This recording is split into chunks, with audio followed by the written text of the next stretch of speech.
Power tiller মেরামত channel পক্ষ থেকে আপনাদেরকে জানাচ্ছি আন্তরিক অভিনন্দন। যারা আমার চ্যানেলটি সাবস্ক্রাইব করেননি তারা সাবস্ক্রাইব করে দেবেন।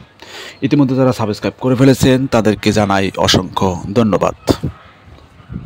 সুপ্রিয় কৃষক ভাইয়েরা, দীর্ঘদিন যারা পাওয়ার টিলার দিয়ে চাষাবাদ করছেন, চাষাবাদ করতে করতে আপনাদের পাওয়ার টিলারের সমস্যা দেখা দিয়েছে, অথবা পাওয়ার টিলার একই জায়গায় ফেলে রেখে আপনার পাওয়ার টিলারের গায়ে বিভিন্ন জায়গায় মরিচা ধরে গেছে, এরকম অবস্থায় পাওয়ার টিলার কোনোভাবেই চালানো সম্ভব হচ্ছে না।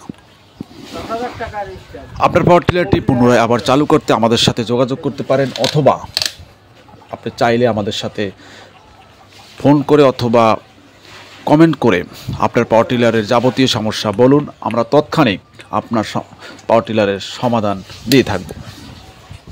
আমাদের অভিজ্ঞ ইঞ্জিনিয়ার মোহাম্মদ আমির হোসেন দীর্ঘদিন এই পাওয়ার টিলার ঠিক করার কাজে ব্যস্ত আছেন এবং তার অভিজ্ঞতা কাজে লাগিয়ে আপনার পাওয়ার টিলার ঠিক করে দেব।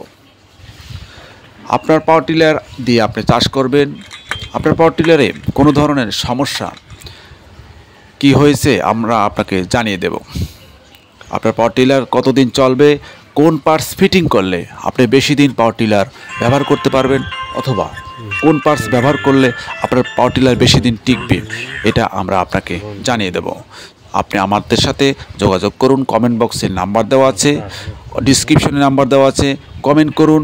আপনার পাওয়ার টিলারের যথাযথ সমস্যার সমাধান আমাদের কাছ থেকে আপনি চাইলে নিতে পারেন।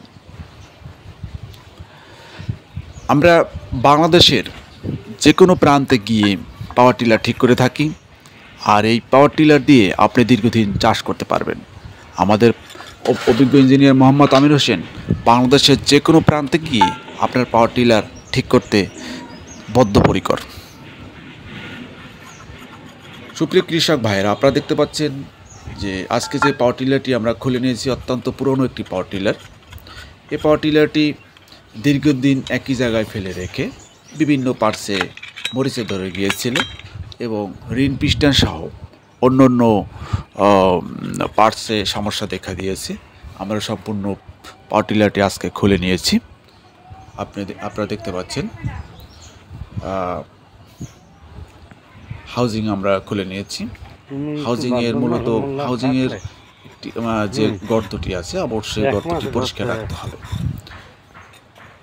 হাউজিংয়ের ভিতরে মোবিল যেন এ পাশ থেকে ঢুকে ওই পাশে বের হতে পারে। হাউজিংয়ের অবশ্যই ভিতরে ছিদ্রটি আপনার একটি কর্ক দিয়ে আটকানো থাকে, আপনাকে অবশ্যই খেয়াল রাখতে হবে। ধন্যবাদ, ভালো থাকবেন, দেখা হবে পরবর্তী ভিডিওতে।